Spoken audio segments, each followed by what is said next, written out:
เหมือนดินน้ำและลมไฟศรัทธาญาติโยมทั้งหลายก็เป็นสิ่งที่เราควรเก็บเอามาคิดกันว่าพระพุทธองค์นั้นก็ได้นำรับธรรมที่เป็นธรรมชาติอย่างแท้จริงพระองค์นั้นครั้งหนึ่งพระองค์นั้นประทับอยู่ที่พระวิหารเชตวันเมืองสาวัตถีได้ตรัสสอนให้กับพระราหุลถึงการพิจารณาดูธาตุสี่ศรัทธาญาติโยมทั้งหลายดูธาตุสี่ธาตุและก็เพิ่มมาแห่งธาตุก็คืออากาศเนาะเพื่อดูในการแยกส่วนเพื่อให้จิตใจนั้นมีความมั่นคงเหมือนกับดินน้ำลมและอากาศพระองค์นั้นตรัสกับพระราหุลว่าใดราหุลเธอจงทำจิตให้เหมือนแผ่นดินเถิดเพราะเมื่อเธอทำจิตให้เหมือนแผ่นดินเป็นประจำอยู่เสมอแล้วเมื่อกระทบอารมณ์สิ่งที่ชอบใจหรือไม่ชอบใจก็ดีอารมณ์เหล่านั้นจะไม่สามารถทำจิตใจให้หวั่นไหวได้ราหุลเปรียบคนทั้งหลายทิ้งสิ่งที่สะอาดบ้างไม่สะอาดบ้างถ่ายอุจจาระลดบ้างถ่ายอุจจาระลดบ้างถ่ายปัสสาวะลดบ้างบ้วนน้ำลายลดบ้างเทสิ่งสกปรกอื่นๆลงบ้างลงแผ่นดินแต่แผ่นดินจะอึดระอาหรือรังเกียจด้วยสิ่งของนั้นๆก็หาไม่ฉันใดราหุลเธอจงทำจิตให้เสมอแผ่นดินฉันนั้นแลเพราะเมื่อเธอทำจิตให้เหมือนแผ่นดินอยู่เมื่อมีการกระทบกับอารมณ์เกิดขึ้นความรักหรือความชังก็จะไม่สามารถครอบงำจิตใจเธอได้ฉะนั้นศรัทธาญาติโยมนี่ก็เป็นสิ่งที่เราจะเห็นได้ว่าที่พระพุทธองค์นั้นสั่งได้ตรัสสอนกับพระราหุลว่าให้ทำจิตใจกับเหมือนแผ่นดินศรัทธาญาติโยมทั้งหลายเราก็จะเห็นกันได้ว่าเป็นสิ่งที่มันมีความโต้ตอบเกิดขึ้นใดๆทั้งสิ้นเป็นสิ่งที่ธรรมชาติทุกสิ่งทุกอย่างต้องอาศัยคำว่าดินแผ่นดินเป็นสิ่งที่เราจะเห็นได้ว่าถ้าเราไม่มีแผ่นดินมีแต่น้ำเป็นกันส่วนใหญ่เราก็สามารถที่จะอยู่ได้และก็ไม่มีอย่างสิ่งที่จะเกิดขึ้นได้โยมพ่อโยมแม่เราก็จะเห็นได้ว่าทุกสิ่งทุกอย่างในแผ่นดินจะเป็นวัดวาอารามตึกราบ้านช่องต่างๆมันกับมาจะต้องอาศัยคำว่าแผ่นดินเป็นสิ่งที่สำคัญบางครั้งบางคราวก็เป็นสิ่งที่เราก็จะเห็นได้ว่าคนเรานั้นจะเป็นถ่ายอุจจาระปัสสาวะขยะรดแผ่นดินตลอดจนถึงน้ำที่สะอาดก็ตามรดแผ่นดินถามว่าแผ่นดินนั้นมีการโต้ตอบหรือไม่มันมีการโต้ตอบเกิดขึ้นและพระองค์ทำไมให้ตรัสสอนบอกให้ยกแผ่นดินมาเป็นหลักธรรมคำสอนให้พระราหุลนั้นได้ทำจิตใจเหมือนแผ่นดินก็เป็นสิ่งที่เราก็จะเห็นได้ว่าวิถีชีวิตของคนเรานั้นมันก็มีล้วนแล้วแต่บุคคลที่มีคำว่ามิจฉาทิฐิ หรือบุคคลเฮานั้นส่วนใหญ่ตั้งแต่เกิดมาเป็นมนุษย์จะอยู่ในชาติใดเป็นอย่างใดก็ตามเราก็จะเห็นได้ว่าคนที่มันมีความว่าที่ชาวบ้านเรียกว่าทิฏฐิถ้าภาษาทางธรรมก็เรียกว่ามิจฉาทิฏฐิมานะอัตตาและก็เป็นจะให้ตลอดจนถึงบุคคลที่มีคำว่าโทสะจริตนั่นเองโยมพ่อโยมแม่เฮาก็จะลงมาอยู่สู่ว่าความถือเนื้อถือตนถือตัวหรือว่าทิฏฐิและมานะเป็นคนที่เป็นคนเจ้าอารมณ์และมีความว่าลงตัวอัตตาหรือว่าอีโก้ลงในยศถาบรรดาศักดิ์ของตัวเองลงในตำแหน่งของตัวเองบ่สามารถที่จะถอดหัวโขนนั้นออกจากตัวเองได้และก็เป็นสิ่งที่คนเฮานั้นควรคิดอยู่เสมอว่าถ้าเฮาถอดคำว่ายศถอดคำว่าชื่อออกสุดท้ายมันก็เหลือแค่ว่ามนุษย์หรือว่าคนเท่านั้นนี่ก็เป็นสิ่งที่เฮาจะหันได้ว่าถ้าเฮาทำจิตใจเหมือนกับแผ่นดินเฮาบ่ถือคำว่าทิฏฐิมานะหรือว่ายึดมั่นถือมั่นอัตตาหรือว่าอีโก้และเฮาบ่เป็นคนเจ้าอารมณ์ต่างๆนานาก็ถือว่าเฮาทำจิตใจเหมือนแผ่นดินมีความหนักแน่นเกิดขึ้นเช่นเดียวกันนี่โยมศรัทธาญาติโยมพ่อโยมแม่ก็ลองได้ตึกตองได้ศึกษาดูและก็เป็นสิ่งที่เราก็จะหันได้ว่ายังพูดถึงเกี่ยวกับเรื่องน้ำพระองค์ตรัสบอกให้กับพระหุนเกี่ยวกับเรื่องน้ำเช่นเดียวกันว่าน้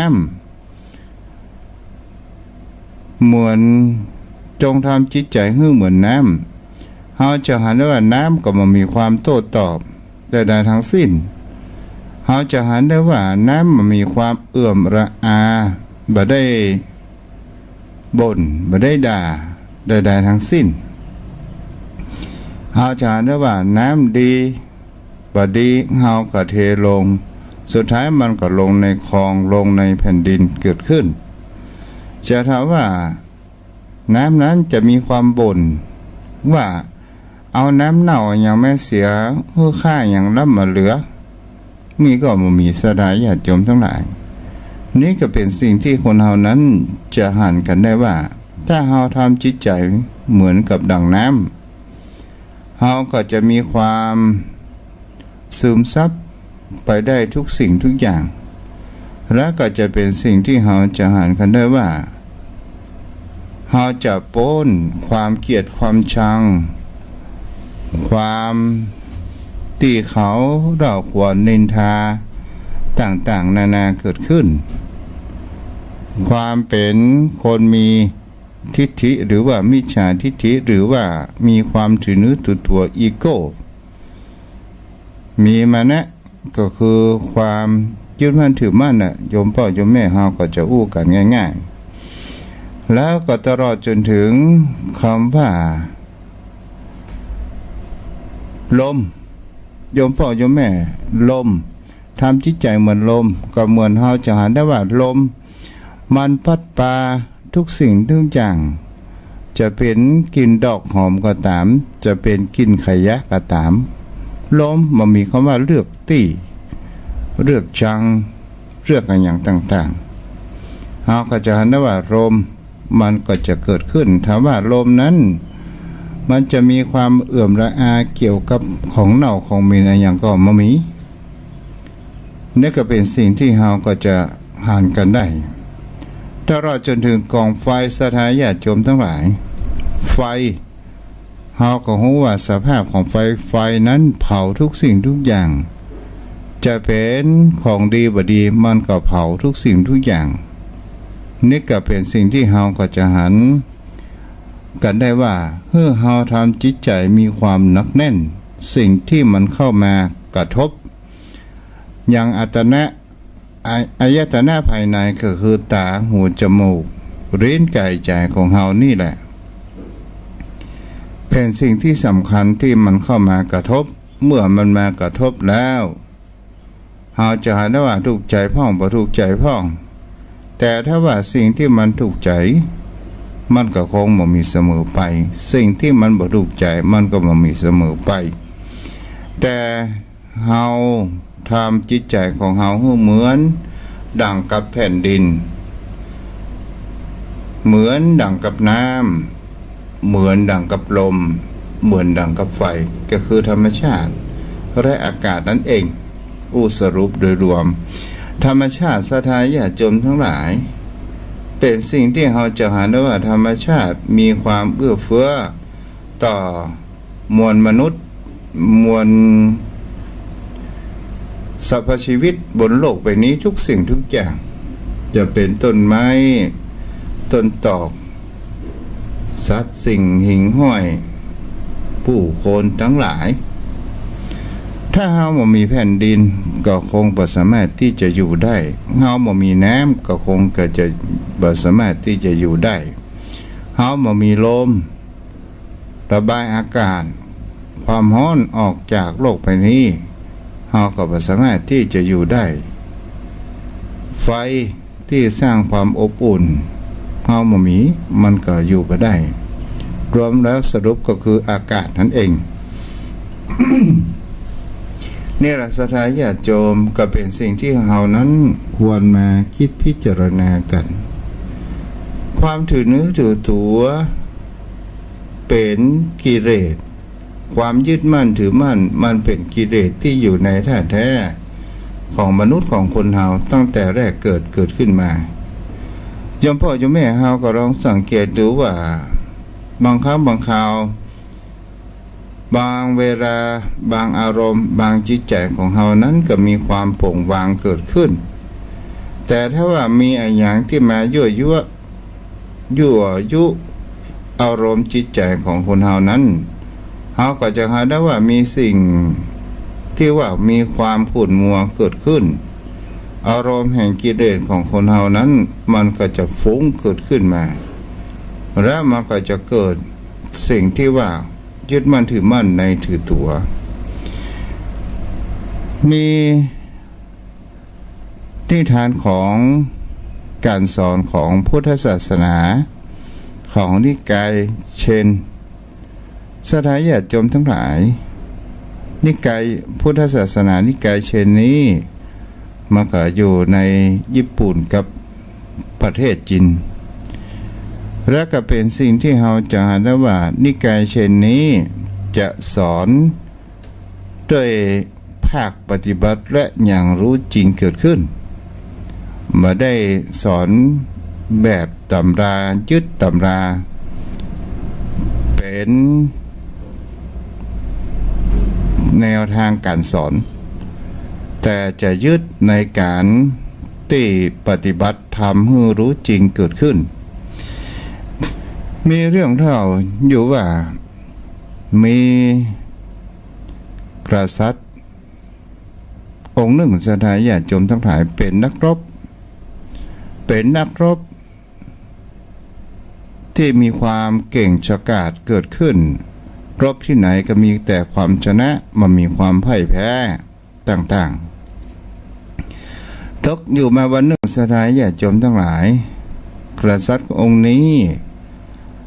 ก็เกิดที่ความคิดอยู่ในท่ามกลางเกิดความคิดความเบื่อหน่ายในท่ามกลางในสมรภูมิแห่งการลบว่าถ้าว่าเฮารบครั้งนี้เฮาอยากจะบวชก็เลยไปหาอย่างพระเซน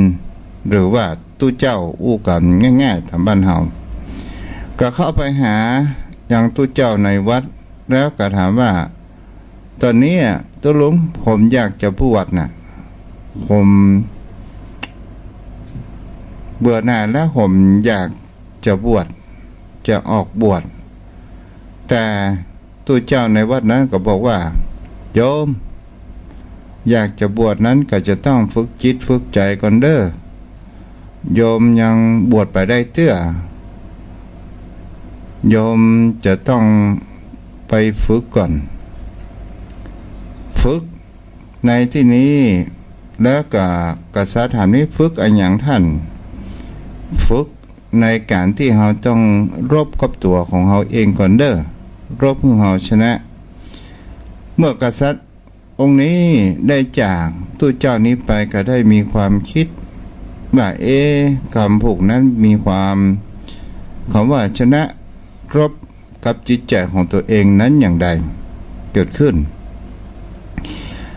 พอเวลาผ่านไปประมาณสัก7 วันสถาญาติโยมทั้งหลายในความที่มีความอยากจะบวชของกษัตริย์องค์นี้แต่ตัวเจ้าหรือว่าพระ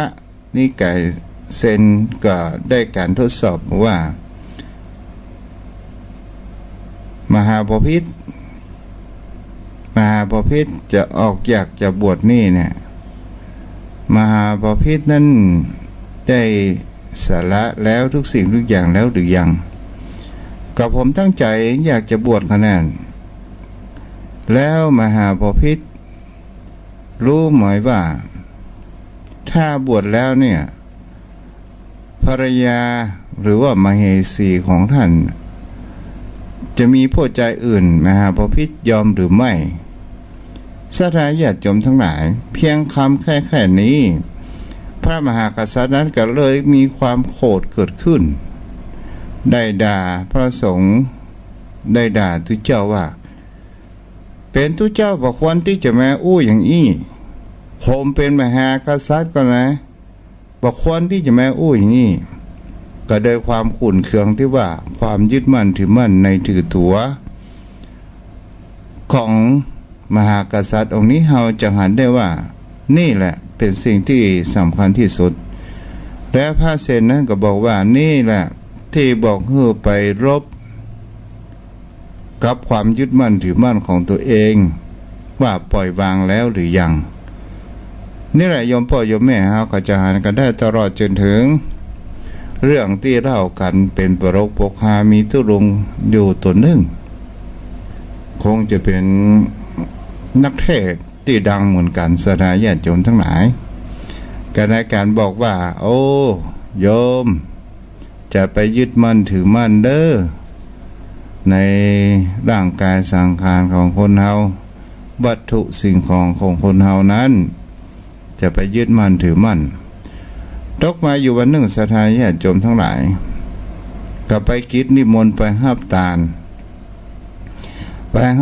ปั่นศีลอย่างเสร็จเรียบร้อยก็ได้เทศนาธรรมแต่เรื่องคลายความยึดมั่นถือมั่นเนี่ยสถาญาติโยมทั้งหลายแต่ตัวเองนั้นยังมีความยึดมั่นถือมั่นอยู่มีคนไปขโมยไปลักถุงย่ามของท่านตอนที่ท่านเผลอเมาปั่นศีลตอนเผลอแล้วเวลาไม้ที่จะเอาตลับปัดนั้นไว้ที่เก่ากหันขโมยนั้นลักถุงย่ามไปก็เลยโวยวายเอาถุงย่ามตุ้ลงมาเอาถุงย่ามตุ้ลงมาเอาถุงย่ามตุ้ลงมาเนี่ยสถาญาติโยมทั้งหลายนี่เราจะหันได้ว่าการลบแห่งความยึดมั่นถือมั่นนี่มันเป็นสิ่งที่เราจะหันได้ว่า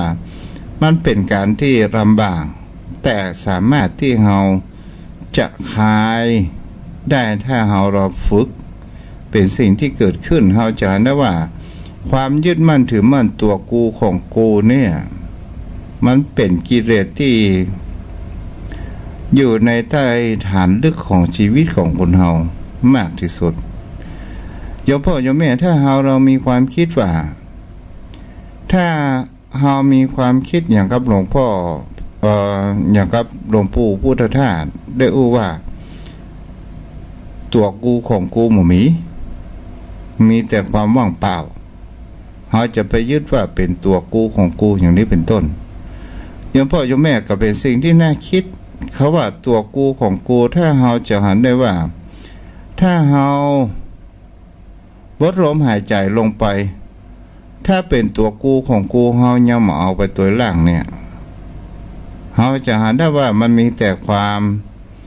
สุดท้ายเฮาก็คืนให้กับธรรมชาติทั้งหมดทั้งมวลและตัวกูของกูมีที่ไหน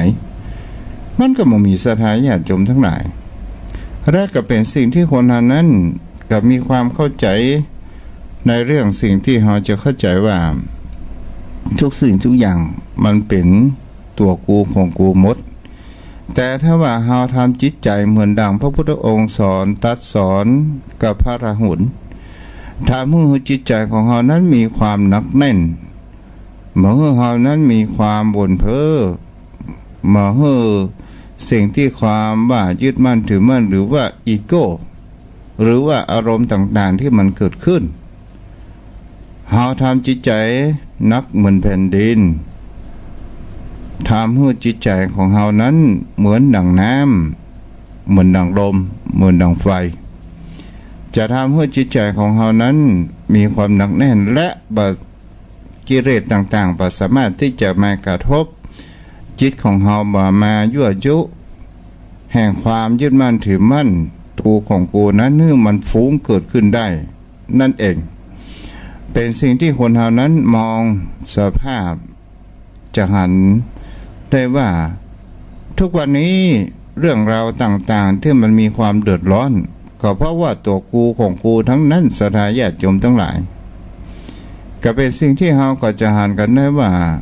ผลสุดท้ายมันกระทบมามันก็เป็นความเดือดร้อนตึงหมู่ตุงมวลคนที่หูพ่องหมูพ่องเจ้าบ้านเจ้าจองอย่างกับหมู่เฮาทั้งหลายมันก็ได้รับผลกระทบกับตัวกูของกูเนี่ยศรัทธาญาติโยมทั้งหลายแต่ถ้าว่าเฮานั้นเป็นคนที่มีความเปิดจิตใจรับกว้างฟังความคิดของคนอื่นฟังการแนะนำจากคนอื่นและเฮามาแก้ไขบกพร่องในนิสัยหรือว่าอุปนิสัยของคนเฮานั้นก็จะทำให้เฮานั้นมีจิตใจดีและจะทำให้เฮานั้นจิตใจมีความมั่นคงเหมือนดังกล่าวที่ได้กล่าวมาวันนี้ก็จะเวลาพอสมควรมาจ้าหน่อยไปเว้ยหน่อยกินบอมวันนี้นะ อะไรโยมพ่อโยมแม่เพราะว่าเวลามันมีจำกัดเนาะตอนนี้ก็สามารถที่จะโทรเข้ามาได้เด้อ0631639950 โทรเข้ามาได้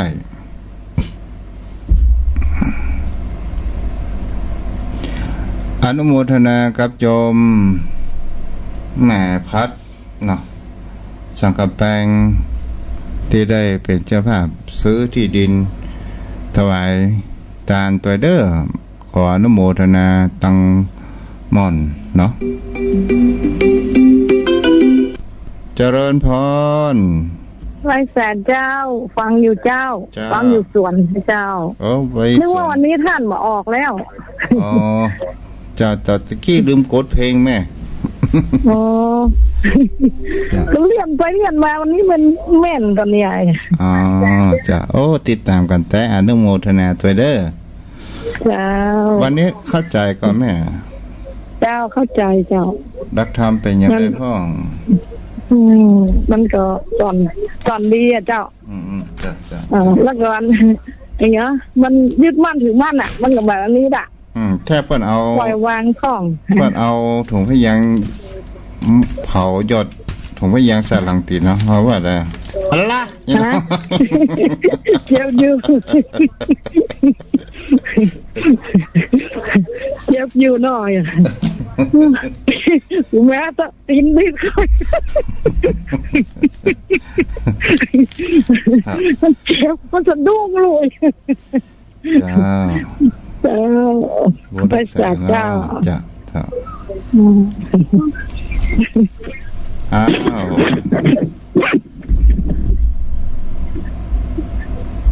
อ้าวโทรเข้ามาได้เด้อเดี๋ยวผมแม่วางแล้วเนาะแม่วางโทรศัพท์ก่อนเลย โทร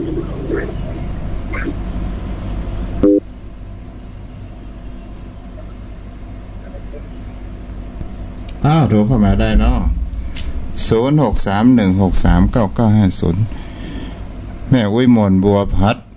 ปะนันแปง55/1หมู่7ตำบลต้นเปาอำเภอสังกะแปงเนาะที่ได้ร่วมทำบุญขอพระอานิสงส์แห่งการถวายมหาทานสร้างที่ดินซื้อที่ดินถวายเป็นสมบัติพระพุทธศาสนาที่ประสามารถที่จะเอาไปจำนองจำนำอย่างได้เป็นที่ธรณีสงฆ์จะอยู่คู่กับพระพุทธศาสนาของเฮานั้นไปนานแสนนานเต่ากระวสานแห่งพระพุทธศาสนาของเฮาขอปันปอนเฮอกับโยมแม่บัวพัดเดอร์ปนันแปลงฮับปอนเดอร์ถ้าเปิ้นรับฟังอยู่เนาะยะถาวาริวหาปุราปาริปุเรนติสาคารังเอวะเมวะอิโตทินังเปตนังอุปกาปติอินชิตังปันติตังตุมหังคิปเมวะสมิจันตุสเพปุเรนตุสังกปาจันโทปนราโสยะถามณิโชติระโสยะถาสยสิทธิธนังราภังโสถีพระขยังสุขังพรังสิริอายุจวันโนจะโพคังวุธิจยสตาวัสสาจะอายุจะชีวาสิทธิพระวันตุเตสมดังกรรมกรรมภาธนาอายุวโนสุขังพลังโยมพ่อโยมแม่ที่อยู่ทางบ้านใครจะโทรมาสนทนาธรรมโทรหากันได้เด้อตอนนี้เนาะ063-163-9950โทรเข้ามาได้เด้อถ้าบ่โทรมาทุกเจ้าก็จะวางละ063-163-9950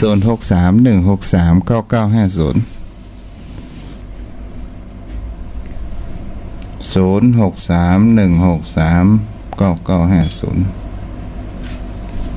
มันมีใครโทรแม่แก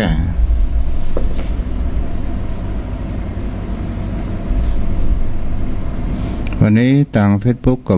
มีผู้ติดตามเนาะโทรเข้ามาได้เด้อ063-163-9950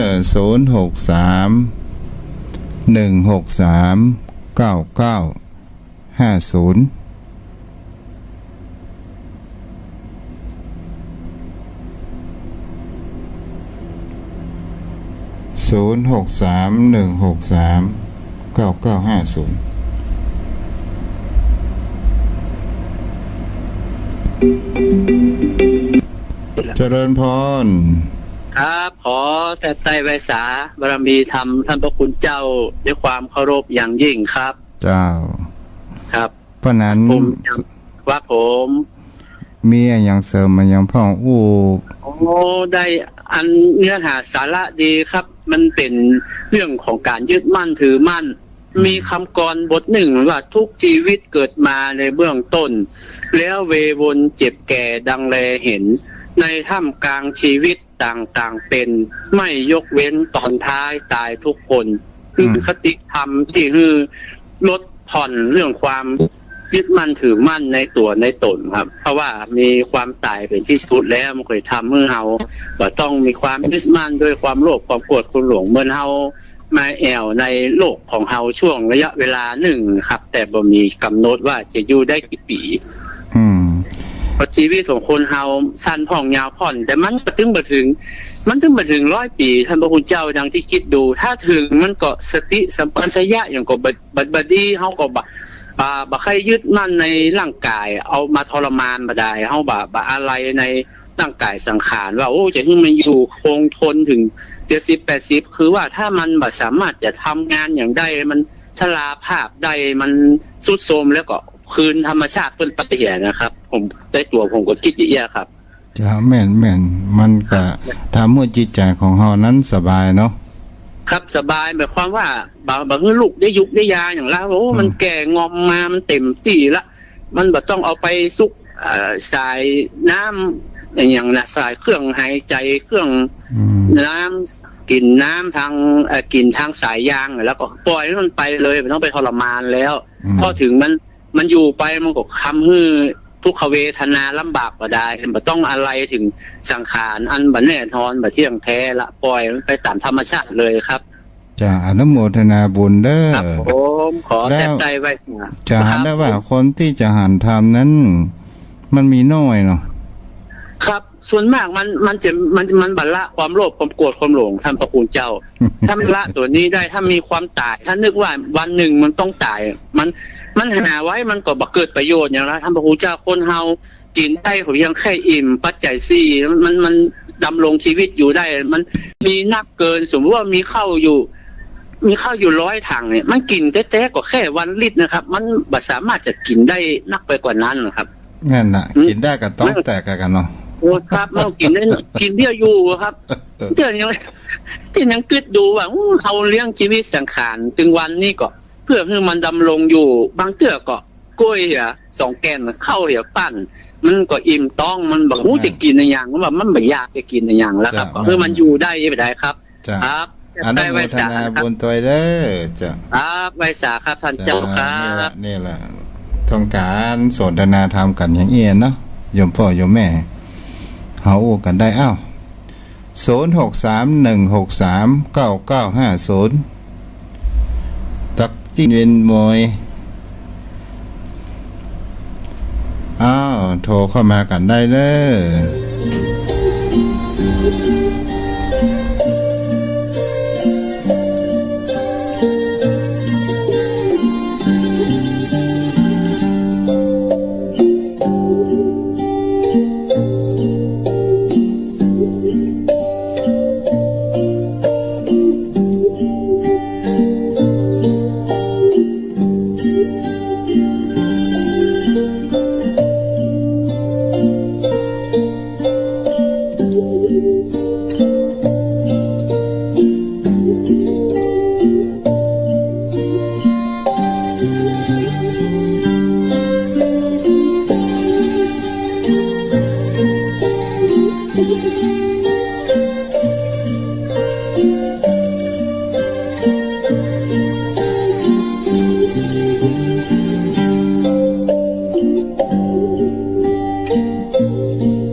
มีภัยโทรมาทุกเจ้าก็จะอู้ไปเด้อโยมพ่อโยมแม่เนาะ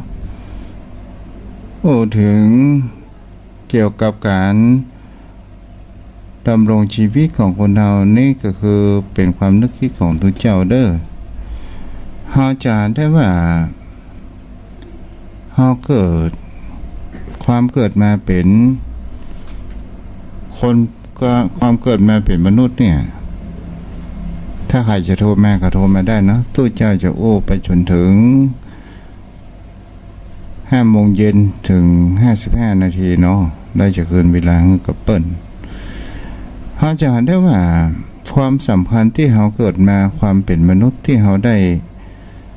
ความมาเป็นผู้คนเนี่ยก็คือเป็นมนุษย์สมบัติอย่างยิ่งและก็เป็นสิ่งที่เรานั้นมาเรียนรู้เพื่อแก้ไขในการที่เราจะถึงพร้อมแห่งความว่าได้รู้ธรรมได้หันธรรมขององค์สมเด็จพระสัมมาสัมพุทธเจ้าถือว่าเรานั้นมีความโชคดีอย่างมากเพราะว่าอย่างก็เพราะว่ารักธรรมของพระพุทธเจ้าพระองค์นั้นได้อุปมาธรรมชาติข้ามาให้ผู้คนนั้นเรานั้นได้เข้าใจในรักธรรมเป็นอย่างยิ่งและก็จะเห็นได้ว่าพื้นฐานระบบของชีวิตบนโลกใบนี้เนี่ยสิ่งที่มันมีอยู่ดั้งเดิมจะเป็นมนุษย์ก็ตามสัตว์เดรัจฉานก็ตาม มันจะมีอารมณ์อยู่3อย่างนะก็คือโลภโกรธหลงถ้าเฮาอู้ไปก็คือการกินเกียรติหมู่เนี่ยยมพ่อยมแม่แล้วก็เป็นสิ่งที่คนเฮาจะหันได้ว่ามันก็วนไปวนมาอย่างนี้อยู่สม่ำเสมอแต่ถ้าว่าเมื่อเฮามีโอกาสที่ความอยากเกิดมาเป็นมนุษย์เนี่ยมันยากแสนยากเฮาหมูว่าเฮาจะได้เกิดมาในภพหน้าเฮาจะได้เกิดมาหรือไม่แต่ถ้าว่าเฮาสร้างเหตุปัจจัยสิ่งที่ดีๆเกิดขึ้นเหตุปัจจัยก็คือการที่เฮารักษาศีลก็ตามจะให้ทานประพฤติปฏิบัติธรรมก็ตามก็คือหมายถึงว่าสร้างทำให้จิตใจของเฮานั้นดีมีความคิดที่ดีก็คือกระบวนของความคิดจิตนะแล้วก็ความคิดที่ดีและเฮาก็จะหันได้ว่านี่ก็คือสร้างความสบายใจเกิดขึ้นถึงพร้อมแต่ถ้าว่าเฮาเกิดมีความประมาทในชีวิตเนี่ยโยมพ่อโยมแม่เฮาก็จะหันกันได้ว่ามันก็เสียเวลาที่เกิดมานั่นเองมันเกิดเสียเวลามาอย่างใดก็หมายถึงว่าเมื่อเปิดมาหาข้าวของที่เป็นนามธรรมก็คือบุญกุศลสิ่งที่ดีๆแต่เฮาบ่ได้มาหาข้าวหาของมัวแต่หาของสิ่งที่มันเป็นจอมปลอมมากนักเกินไปจนเฮาบ่มีความว่าสวะวางบ่ได้ปล่อยมีความถือเนื้อถือตัวยึดมั่นถือมั่นมากเกินไปและเฮาก็จะหันได้ว่าเฮาจะมีความเคว้งคว้างทรัพย์สินสมบัติในการที่เฮาจะจากโลกนี้ไปก่อนมันก็เหมือนกับจะหันได้ว่าอย่างกับสงครามการรบเกิดขึ้นโยมพ่อโยมแม่เฮาจะหันกันได้ว่าบางคนก็เตรียมพร้อมบางคนก็บ่ได้เตรียมพร้อมที่จะรบหลีกหนีความวุ่นวายความสังคมนั้นเกิดขึ้นได้บางครั้งบางคราเฮาล่นหนีประทันก็โดนระเบิดฝ่ายศัตรูปุ้มเฮาก็ตายไปเหี้ยแต่ถ้าว่าเฮาฮู้ว่าเขาเรานั้นจะมารบแน่นอนเฮายังมีเวลาที่ได้เตรียมทรัพย์สินสมบัติที่เฮาจะเอาไปใช้ที่มันปลอดภัยก็เป็นสิ่งที่คนเฮานั้นจะหันหน้าควรจะศึกษาหน้าควรจะเรียนรู้นี่ก็คือการที่เฮาจะออกแห่งความทุกข์แต่ถ้าว่าเฮารอคำว่าหมดลมหายใจพุทเด้อธรรมเด้อพุทโธเด้อพุทโธพุทโธเฮาไปกระซิบข้างหูตอนนั้นเนี่ยเปิดห้องว่าประตูทวารมันจะเริ่มปิดแล้วมารับความรู้สึกใดๆทั้งสิ้นถึงคุณจะตะโกนอย่างใดก็ตามมันก็บ่สามารถที่จะรับรู้ได้เฮาก็ยังบ่มีความซึมซับเอาสิ่งดีๆตอนที่เฮานั้นทวารของเฮาจะเป็นหูตาจมูกลิ้นกายใจหมู่นี้รับความรู้สึกดีๆเอาสิ่งดีๆเข้ามาใส่ตัวและเฮาก็จะเห็นได้ว่าความสุขที่แท้จริงก็คือความสงบแห่งจิตใจของเฮานั่นเองและเฮาก็ดูไปแห่งประการหนึ่งโยมพ่อโยมแม่จะเห็นได้ว่าทุกสิ่งทุกอย่างที่มันเป็นเรื่องเป็นราวเข้ามาในชีวิตของคนเฮาเนี่ยถามว่าธรรมชาติหยิบยกให้เฮาหรือไม่บ่ใช่จิตใจของเฮาต่างหากที่เฮาไปวิ่งหามันและจิตใจของเฮาต่างหากที่เฮาปฏิเสธเมื่อเวลามันเกิดทุกข์ว่าบ่ใช่ของเฮาแท้ที่จริงแล้วมันก็เป็นของเฮาที่เฮากระทำเองมันบ่มีภัยทำเมื่อเฮาน่ะธรรมชาติมันก็อยู่ธรรมชาติของมันนั่นเองในระยมพ่อโยมแม่บางสิ่งบางอย่างเฮาสิ่งที่อันตรายมากที่สุดก็คือความหลงตัวเองความยึดมั่นถือมั่นตัวนี้เป็นตัวอันตรายมากถ้าเฮาลองฝึกหัดคิดปล่อยวางมาได้มากก็ ได้สักพอให้พอดี 100% ก็ได้สัก40 50 60ก็ยิ่งดีเนาะโยมพ่อโยมแม่ไอ้อย่างก็ตามมันมีคำว่าจะทำสำเร็จได้วันเดียวเฮาก็จะหาได้อย่างพระพุทธองค์ได้บำเพ็ญบารมี4อสงไขยปลายแสนมหากัปเฮาก็จะหากันได้ว่ากว่าจะ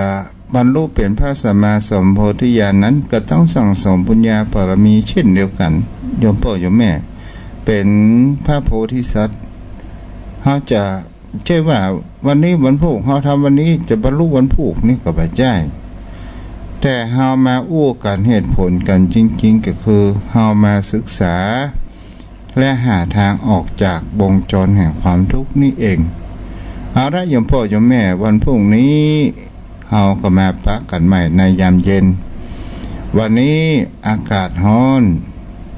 แต่จะไปจิตใจจะไปฮือตัวกิเลสความโกรธความโลภความหลงความอาฆาตพยาบาทความน้อยอกมองใจความน้อยอกมองใจจะไปฮือมาครอบงำจิตใจของโยมพ่อโยมแม่ก็แล้วกันเนาะแล้วจิตใจของเราก็จะสบายร้อนภายนอกมันก็จะต้องยอมเย็นได้แต่ร้อนภายในสิถึงจะอยู่ห้องแอร์บ้านเลิศหรูอย่างใดก็ตาม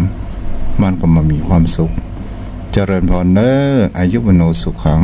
พระลัง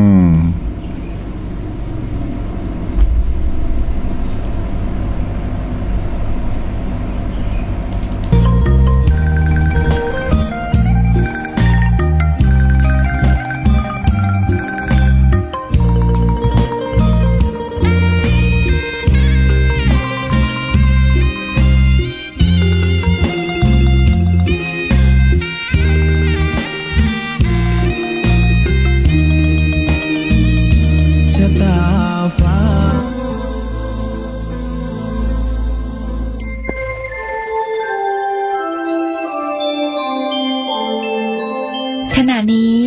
ท่านกำลังฟังสถานีวิทยุกระจายเสียง FM 104.5 เมกะเฮิรตซ์